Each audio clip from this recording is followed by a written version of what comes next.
Welcome to the Workamper Show, a podcast devoted to helping you discover how to finance your RV travel dreams.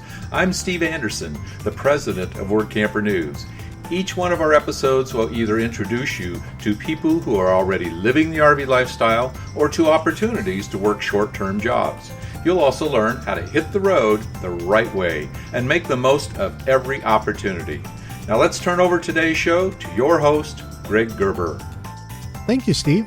Today I'll be interviewing a couple from Pennsylvania who currently live in Phoenix. They started RVing a little over a year ago, and when they retired, they'll be sharing their story. Today's episode is sponsored by The Dreamer's Journey. It's an online course and community produced by Workamper News.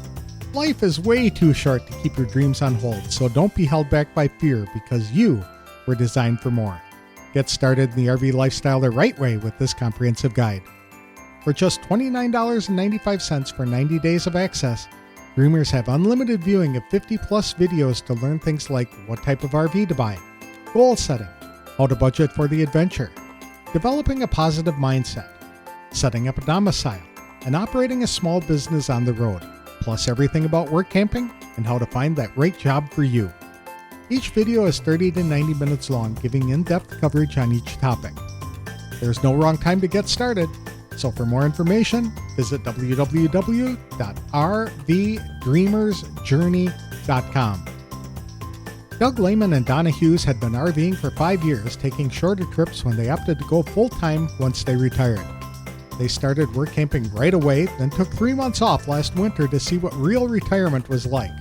Neither of them liked it and thought work camping was a much better option to keep busy and give them a sense of purpose. They started out living in a Sprinter van, upgraded to a travel trailer, then they were smart and took a 5-week trip to test out the living conditions. After attending an RV show, the couple learned that travel trailers aren't the ideal vehicles for full-time RVing, so they settled on a fifth wheel instead. Doug explained that they didn't see value in having to maintain another drivetrain and engine on a motorhome if that vehicle wasn't going anywhere. They like to work as campground hosts and describe some of their experiences at different jobs. One of their favorites was working for a horse rescue facility in southern Arizona, where they also got to take care of burros, mules, goats, and even geese. They find jobs by selecting a destination first, then looking to see who is hiring work campers in that area. The ideal position is one in part of the country they have not visited together in the past. Another job took them to Columbia Falls, Montana, near Glacier National Park. They described it as a relatively remote location, but a great place for hiking and running. That position was with a bed and breakfast inn with real log cabins where Donna cleaned the cabins and Doug performed maintenance. Now they are in Phoenix, where Donna has a job as a pastor at a small church for the next year, and Doug has a frequent opportunity to go skydiving. They talk about both ventures and outline some of the items still on their lists of things to do. To tell us more about their experiences and work camping jobs, please welcome Doug Lehman and Donna Hughes to the show. Thanks for joining me today, Doug and Donna. I really appreciate the time. Tell us a little bit about yourselves, like where you're from and where you are now. So we retired a year ago. We were living in Pennsylvania, in Carlisle, and right now we're living in Phoenix. Okay. Before we left Carlisle, we sold our house and everything we owned, packed what little bit we could into our RV and hit the road. So we've been on the road for 13 months. 13 months. Do you have kids? No, we just have 2 four-legged kids. 2 four-legged runners kids. that travel with us. That'll keep you plenty busy, right? It does. Yes. So you've been RVing for about 15 months. Full-time. We've been doing it. We practiced for a few years before we went on the full-time journey. We've only been together for about 5 years, so we wanted to make sure we could live in this small space together without some bad things happening. And so far, it's been pretty good. Yes. Okay. Yeah, that's a great crucible to get everybody in 400 square feet and make sure that they live to tell the tale. That's right. Yeah, super. And so what prompted you to look at RVing? I think for myself, it was pretty much the desire to travel in parts of the country that throughout my working career in construction, not getting long vacations and not being able to travel much west of the Mississippi. So I wanted to see the Rocky Mountains and what was beyond. And so that's pretty much where we've focused our travels, is on the western side of the Rocky Mountains from the Canadian border to Mexico. Okay. And I actually grew up out in the Southwest in California and northern Arizona. But I always wanted to be like, I envisioned being a campground host when I retired. And so Doug and I together were like, oh, we sort of have the same vision of camping and living out in the West. And so that's sort of how this happened. Okay. And have you been work camping the entire time you've been on the road?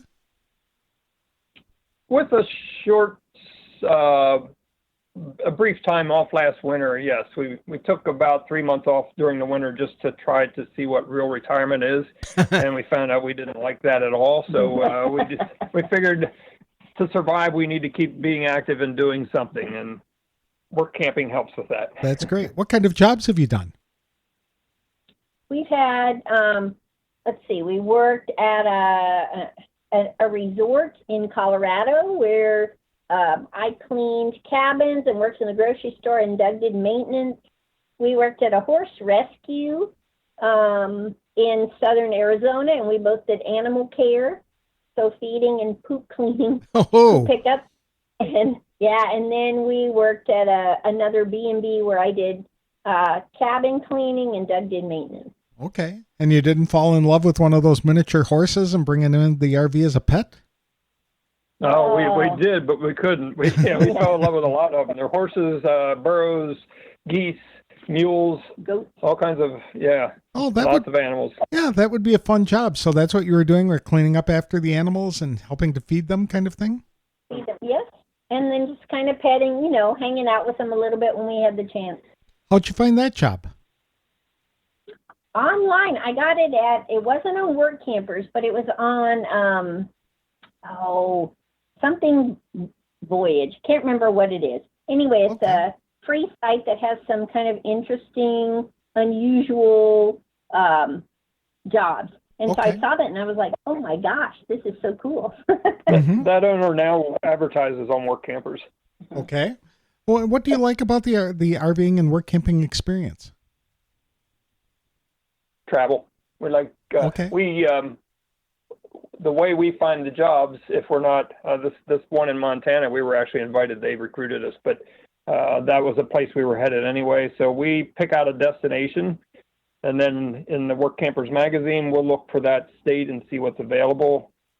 We haven't gotten to the point where we just start doing cold calls in areas we want to go, because we've been fortunate enough to find pretty cool things to do in the places that we want to go. So that's our main target, is the destination first.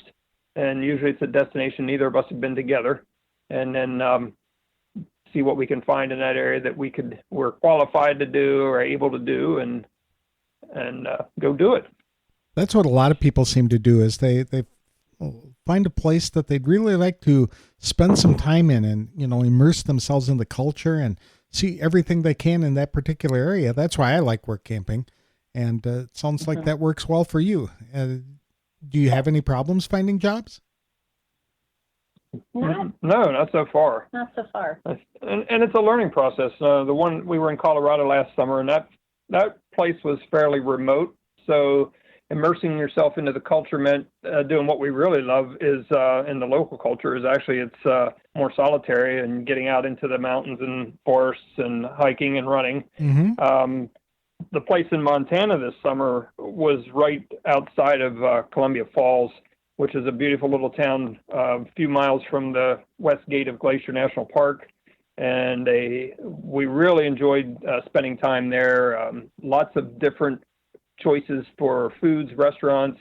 Many of them have outdoor entertainment in the warm months, and some open air markets. And we just kind of fell in love with that little town. We hated to leave it. Mm-hmm. And what did you do there?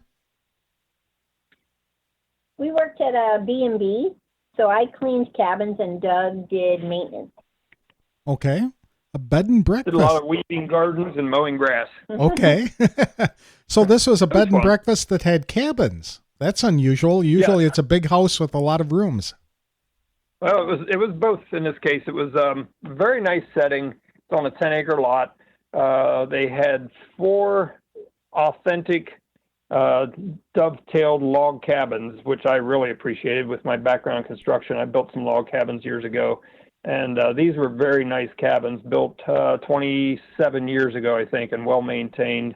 Then the house and some other buildings were built to resemble log cabins, not necessarily true log cabins, but yeah, it was really, really nice place, very well maintained. Interesting. Mm-hmm. And you prefer more of the outdoor kind of activities, you said, the hiking and the biking and that type of thing?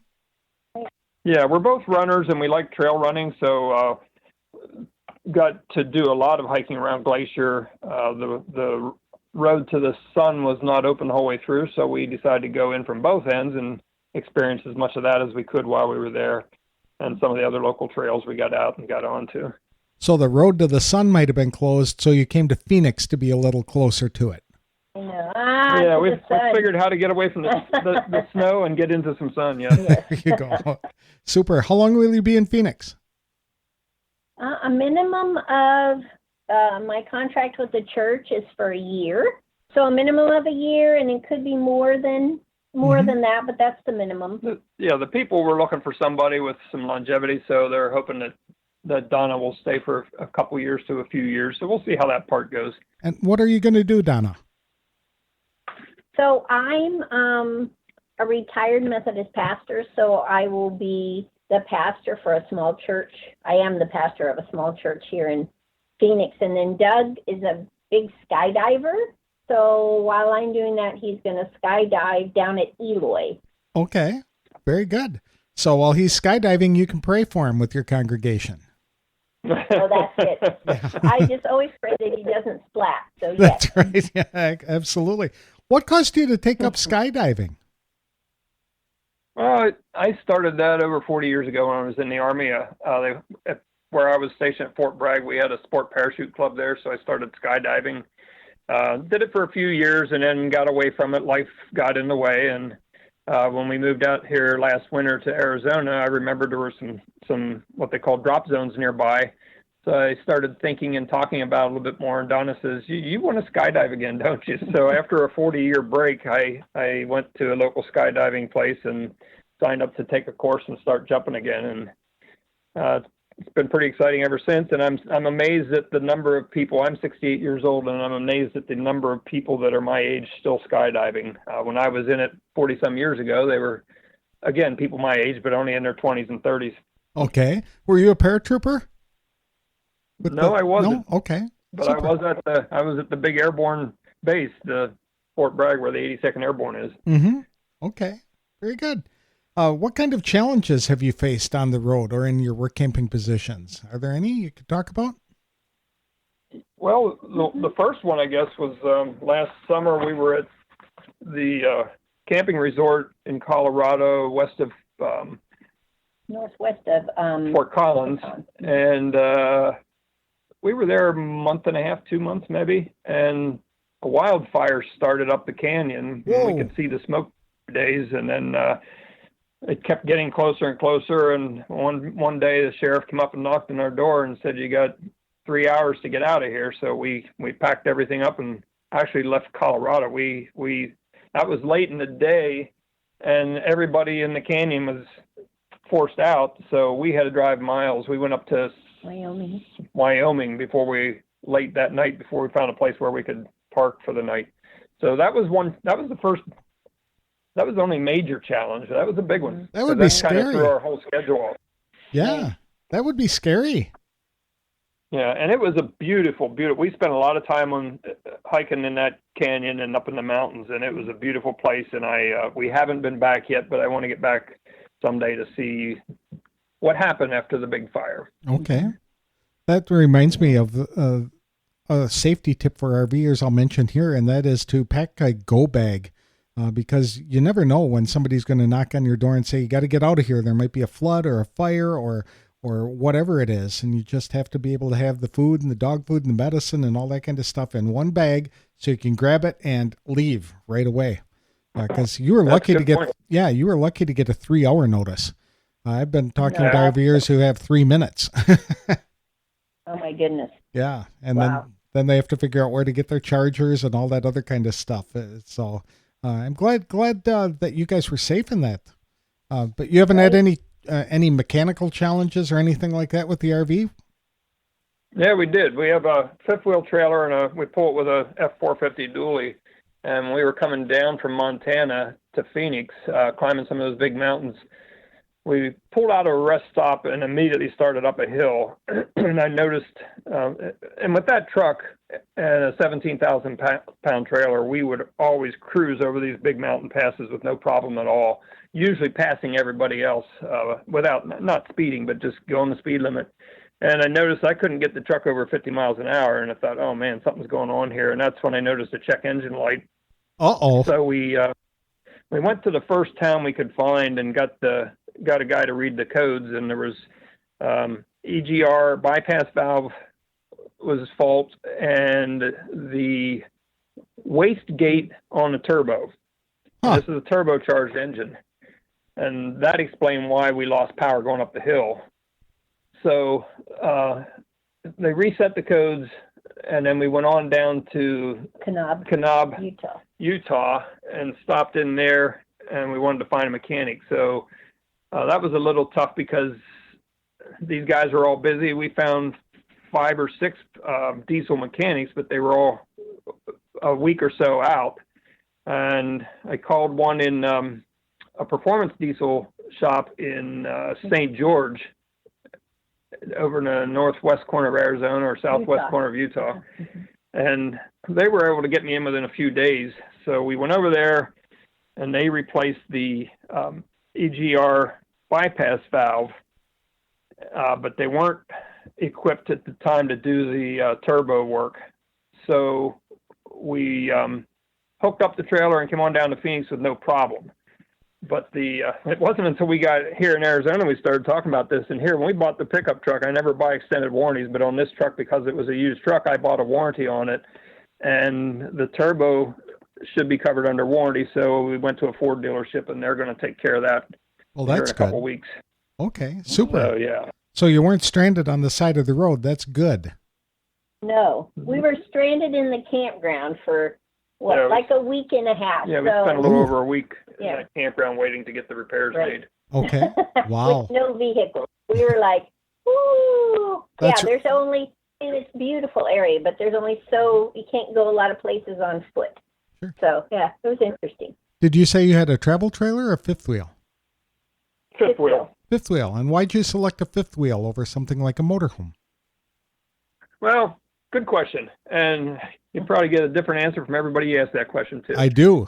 We started out a few years ago in a Sprinter van and realized quickly that was pretty small if we were going to take 2 dogs with us. So we went to a travel trailer and took a 5-week trip to test that out. And then at an RV show, we were talking to a factory rep and telling him what we were planning on doing and living full-time in a vehicle. And he said, that particular vehicle and most of these travel trailers are not rated for full-time living. You may have trouble with insurance companies on that. So we started doing some research. The reason we didn't buy a motorhome is because I've seen a lot of people with motorhomes, but they might park it for months on end. And I thought, no, there you've got a perfectly good, probably a diesel engine and a big heavy duty chassis sitting there doing absolutely nothing but losing value. Mm-hmm. That's probably my biggest drawback is having that vehicle with a big engine in sitting there absolutely doing nothing. So we chose to have a pickup truck that has similar characteristics, but we can travel with and just have the trailer sitting. The other thing, I guess, is if my motor home breaks down and we have to take it to a shop to get it repaired, that's also our house, right? And our mode of transportation. So that was a tough one, but we've talked to so many different people that have had every kind of vehicle, and they always say there's just never quite the right one to have. There's always something else you could have. Right. So, it all depends. Everybody is different. Yeah. Mm-hmm. Usually people who are going to be staying in one place for a long time, they like to have the fifth wheels because it gives them more of a home-like feeling. But people who like to move around a lot, kind of like the motorhomes because it's just easier to push a button and everything gets set up almost right away. And then they're off. Yeah, and that's something we've also talked about is, and that's why we like the fifth wheel now, especially since we're going to be here for maybe 1 to 3 years, is it's just a trailer. We can park it. And we also talked about if we get to a point like this in our life where we're going to be fairly stationary, we would probably consider getting a Class C just to take getaways and go travel rather than pulling this thing around. Okay. Do you have any places you'd like to visit on your bucket list or adventure list?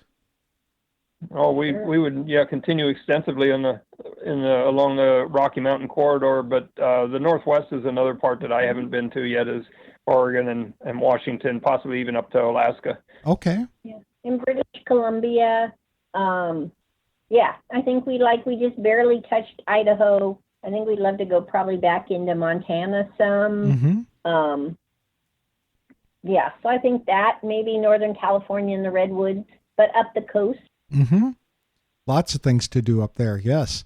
Especially, I mean, you could spend, an entire year in Montana really and not see that state. Oh yeah. That's right. Very good. Yeah. We just saw a little corner of it.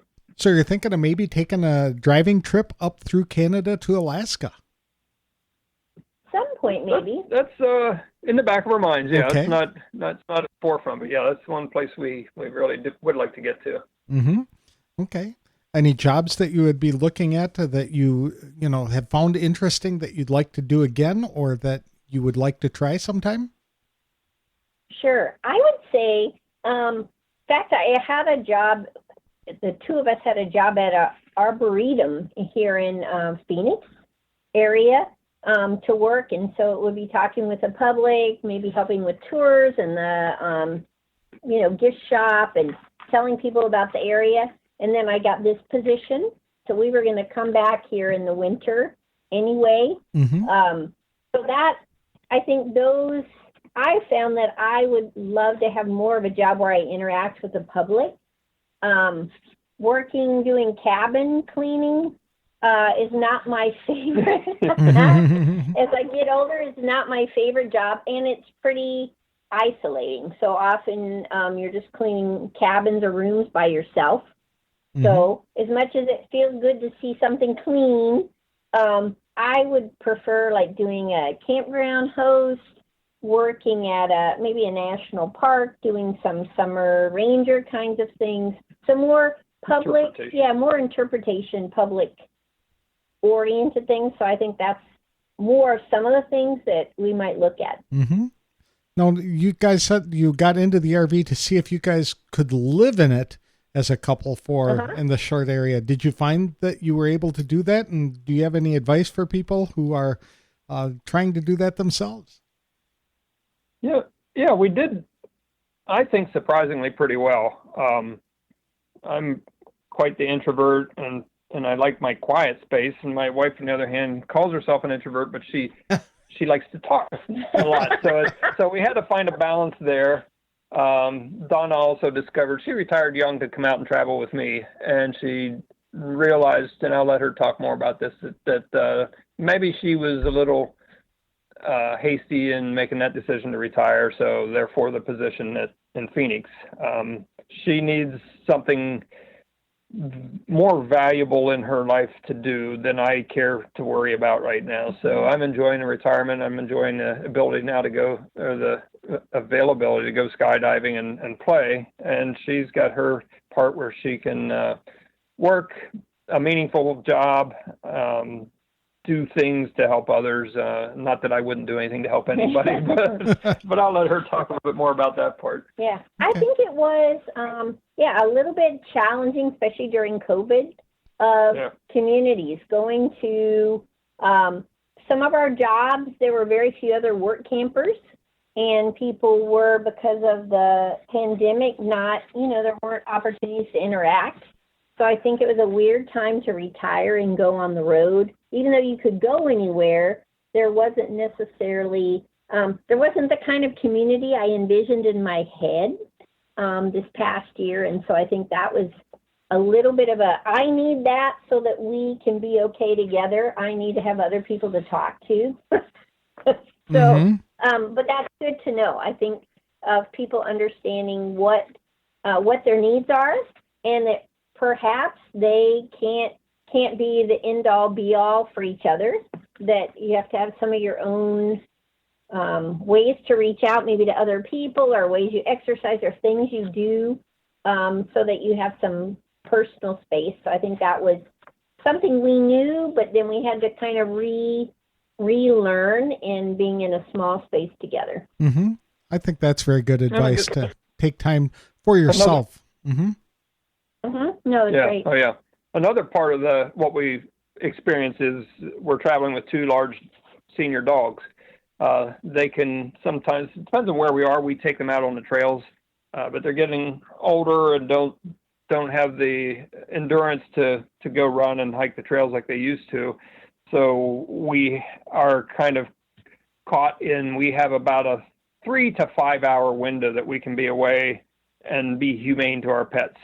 Some people we've seen on the travels is they're gone for 12 hours with a dog inside their trailer, and we're really opposed to that kind of treatment to your furry friends. So we try to keep them comfortable while we're gone, and not let them be alone too long. And they spend a lot of time sleeping, so 3 to 5 hours is great for them because they're quiet and restful. But that's something we had to learn at the bricks and mortar home. We had a doggy door and a big fenced in yard, and they were free to come and go as they pleased. But they don't have that freedom now, so we have to take care of the dogs. Right. Did you have any challenges traveling with the dogs? Were they okay with driving? We did not. Well, the one dog was pretty anxious, so our vet in Pennsylvania was very understanding, and we found some medication. It kept her pretty calm. But when we wanted to go around to the east side of Glacier this summer in Montana, we were going to go overnight, and we didn't want to take the dogs, so we took them to a local kennel. And when we went to pick them up, the one dog, right away, we noticed she had a bit of diarrhea. Her stool was really soft right there in front of the owner, and she noticed. She said, "Oh, she's got a little diarrhea." Well, that dog got really sick. She's the oldest one. She's 14. We actually thought when we took her to the vet that we were taking her to put her down because she was in bad shape. She had no strength at all. And as she was, she'd been in there for a day or two. Then the younger dog started coming down with it too. She didn't appear nearly as sick, but she had diarrhea for days. So they both got pretty dehydrated. We got them medicated, got them on special diet. And the older one started perking up a little bit, and as we traveled south, she actually came out of it and surprised us. I mean, we really thought she was going to die, but she's as good now as she was before we left. So, well, that's great. Super. Do you have any advice for people who would consider becoming work campers? Sure. I would say probably the number one thing, we've talked about this, is making sure you understand expectations. And what that means, especially hours. A couple places that we've been with fellow work campers, we've heard for ourselves and for them, oh, well, you might work an average of so many hours. We've learned in our short work camping experience, average means that's what you're going to work, never less than that. Right. And probably perhaps more. And so we've been with other work campers. We're like, but they said it would be an average. So, this week I don't have a lot to do. And so not a big deal. We found that, at least with the owners we've dealt with, the expectation was the average plus. Mm-hmm. So to always take that as that's the amount they want you to work.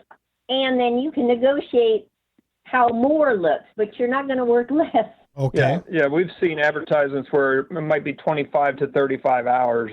We've discovered you can rest assured you'll be expected to work the 35 hours more so than the 25. Mm-hmm. So we've agreed that we won't take positions that have a range of hours. We will nail the owners down to a specific time frame. We also would caution people not to be so focused on the destination and the hours or days promised off and lose sight of the hours that you're expected to work. Because the Colorado trip, we saw two things. We saw a beautiful mountainous canyon that we were going to work in. And we also saw that at the end of each work period, we got 4 days off. We thought, wow, that is great. But it was far out in the boonies. And so the one day, the first day off was always going to town to get groceries, have a meal, and come back. And that took a whole day. But the other part of that was we worked 4 days to get that day off. Or it was 4 days hours. Off. So it was a 32-hour gig for both of us, and that's the most we've ever had to work. And we will never work 32 hours again for anybody. It's almost like a full-time job. Yeah. Right. Mm-hmm. That sounds like a lot of work. Right. Now, it was manual labor, so we were like, "What? No, 32 hours. What were we thinking?" So I think of just being mindful of what you can actually do, because everyone else we were working with, we were all close to the same age. They really struggled as well with that much work. Mm-hmm. But the days off were great. But you were so exhausted from almost full-time, cleaning and working in a grocery store and maintenance that it was pretty hard to enjoy your time off. Okay. I've seen positions advertised looking for somebody to work 40 or a couple to work 40 hours. And I responded to them with no response back. Why don't you hire 2 couples to work 20 hours? Because a lot of us out here are retired and we're not looking for full-time work. We're looking for at least part-time pleasure, maybe full-time pleasure. So we're not interested in working full-time. Now, I know there is a segment of people and younger people with families out here doing this that really want to earn an income. So I don't take away from that at all. But for an employer looking for somebody working 40 hours, I think it's going to be a lot more difficult than try to find 2 couples to do 20 hours. Sometimes the places only have 1 RV site, though, or 2. And so they need... Right, good point. Yeah, they need the people to work longer hours to be able to use the site. But I see your point. Do you try and nail the employers down with a written contract? If we can, or at least emails, so that we have something to go back and say, this is what... I mean, we've had to do that at a couple sites. Here's what you sent us. Here's what you told us. And so... we went to one place, and when we got there, we were supposed to be relief people just for the weekend. We got there, and the other person who was full-time left. But we hadn't been told that when we got there. So the expectation was we were going to be the full-time people. Mm-hmm. And we were like, no. Here's what, we'll help you for 2 weeks. Mm-hmm. And then here's how many hours we're willing to work based on our contract that you told us via email. So we always ask people when we talk to them on the phone, here's what we heard you say to us. Is this correct? Yeah. So, yeah, if we can't get a contract from them, then our email becomes our contract, which is a legal document. So for anybody hearing this and is worried about a contract, we just write it down verbatim, what we discussed on the phone, because people get very forgetful, and send it back to them. If we get no response, that's as good as a response to me. Mm-hmm. Yeah, I understand. And by summarizing a conversation and then sending an email back, it's also a great way to make sure you're both on the same page, because what you heard might not be what they meant to say. So absolutely. Mm-hmm, that's good. So you put it all in writing, and once you're comfortable, then you go ahead and make the agreement. Have you found the employers are generally open to that kind of thing? Oh, yeah. Yeah. Because they want everybody to understand the expectations as well, as I'm sure, because they don't want somebody to show up and say, hey, wait a minute, I wasn't expecting this. I'm out of here. Right. Yeah. Well, and we've been places where that has happened, where someone said, oh, well, I had no idea this is what you wanted me to do. And we're like, well, didn't you here's the contract we got. We're all doing the same job. Did you not get this contract? Mm-hmm. But they hadn't. They had nailed the employer down, and it was totally verbal. And so then they were in this bind of, well, here's what I heard them to us. Okay. That's a great point. Well, this has been fascinating stuff, Doug and Don. I really appreciate it. Thank you. Yeah, absolutely. And I wish you the best of luck in your travels and hope you enjoy Phoenix. All right. Thank you so much. Yeah, thanks.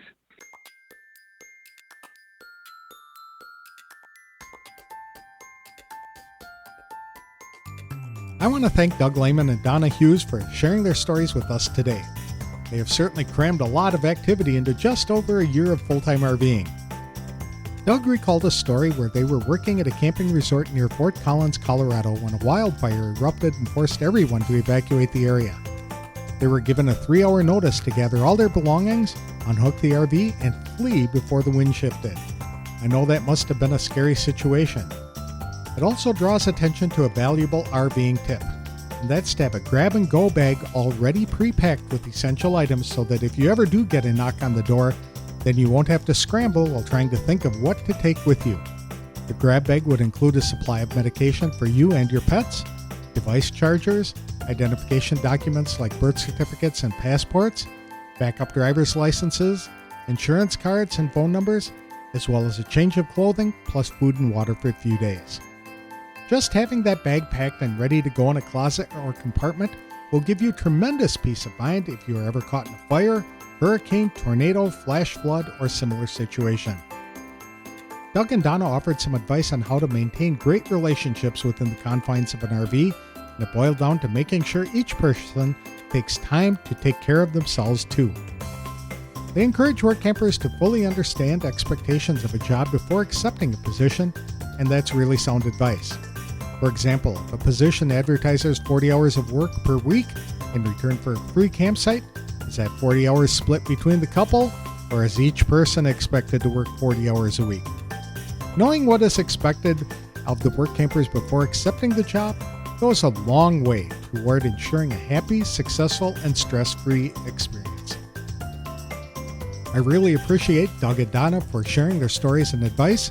I wish Donna the best of luck in pastoring the church in Arizona and hope Doug stays safe as he enjoys his skydiving adventures. Today's episode is sponsored by Workamper News. With its Diamond and Platinum membership tools, Workamper News is much more than just a job listing website. When you put the tools of this professional service into action, you'll find out just how easy it can be to turn your work camping dreams into reality. The 1-year memberships open the door to a one-stop shop for all things work camping. Being the original resource for work camping, you'll find the largest number of job listings, be able to connect with a community of work campers, and view resources compiled by experts who've been enjoying the RV lifestyle for many years. If you're serious about leading a successful and enjoyable work camping lifestyle, then a Diamond or Platinum membership is for you. You can even get started with a free 30-day trial by visiting www.workamper.com/trial. Embark on new adventures today with the support of Workamper News behind you. That's all I have for today's show. It's hard to believe summer is almost over, isn't it? Next week, I'll be speaking with a ranger from a U.S. Army Corps of Engineer property in Iowa who is looking for people to work next summer. It's never too early to start planning for your next assignment. I'll have more details on the next episode of The Work Camper Show. Thanks for listening.